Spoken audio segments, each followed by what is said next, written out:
para pendengar cerita seram The Haunting Cruise dan PN. Pada malam ini, Brother Fai akan kongsikan kisah yang datangnya daripada novelis Iskandar Zulfaqar.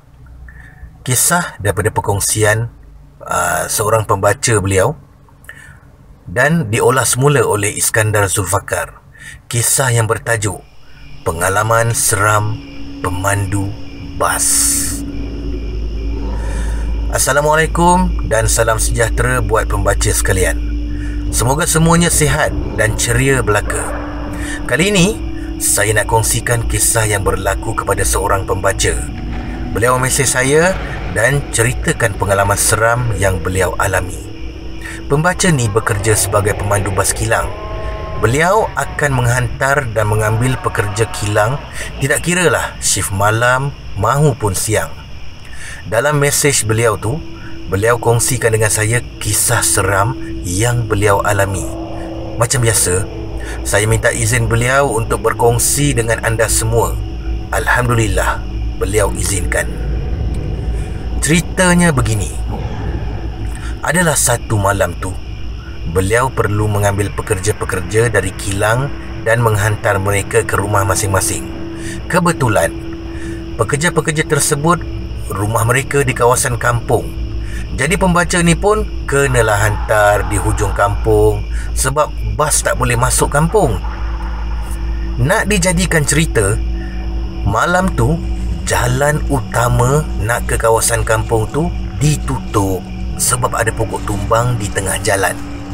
Jadi pembaca ni pun perlulah mencari jalan alternatif yang lain untuk sampai ke kampung tersebut bagi menghantar pekerja-pekerja kilang dalam basnya tu. Muncullah ada aplikasi Waze. Dia pun ikut je lah arah laluan yang ditunjukkan dalam Waze tu.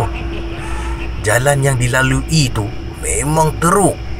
Jalannya sangat sunyi. Sudahlah kiri kanan hutan.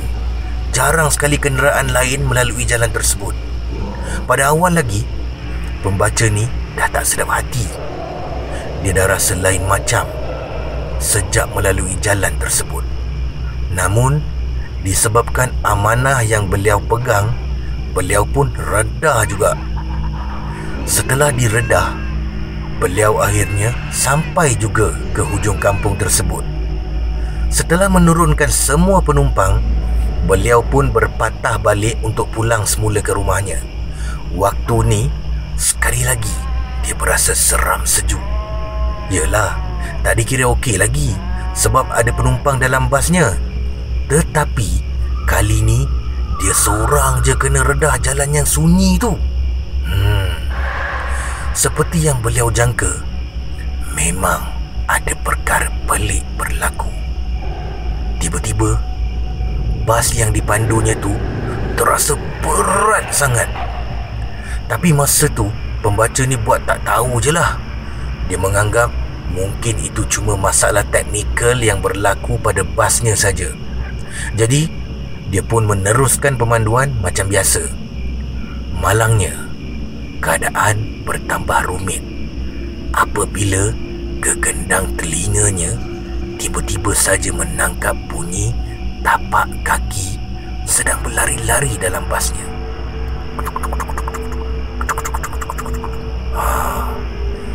Bunyi tapak kaki tersebut diselangi dengan bunyi gelak ketawa kanak-kanak. Masa tu beliau dah mula cuak. Tubuh beliau sudah mula mengeluarkan peluh ketakutan serta jantung beliau berdegup kencang sama sekali. Bunyi apa ni? Bunyi apa ni? Pembaca tu pun buntu, tak tahu nak buat apa. Dia hanya mampu mengucapkan bait-bait ayat Al-Quran yang beliau hafal di bibirnya. Muncullah, beliau perasan ada satu gerai burger di tepi jalan. Pembaca ni pun pantas hentikan basnya di bahu jalan dan pergi beli burger di gerai tu sambil melepak lama dekat situ. Melihatkan keadaan pembaca ni yang aneh, brother yang jual burger tu pun tanyalah kepada beliau, "Bang, kenapa bang? Nampak macam takut je ni bang." Beliau pun ceritakan perkara sebenar kepada penjual burger tu. Penjual burger tu cakap, biasa tu bang, jalan tu memang macam tu bang. Sebelum ni pun dah ada orang kena tumpang macam tu. Penjual burger tu suruh beliau buka pintu bas dan lepak di gerainya dahulu sebelum meneruskan perjalanan. Hampir 1 jam jugalah pembaca ni duduk lepak dekat gerai burger tu sebelum dia kembali memandulah. Alhamdulillah, selepas tu tak ada lagi gangguan dalam basnya tu. Mungkin semua yang menumpang basnya tadi dah turun. Itulah pengalaman paling menyeramkan dalam hidup pembaca ni. Tetapi demam jugalah beliau beberapa hari selepas kejadian tu. Sekian. Terima kasih, Brother Far.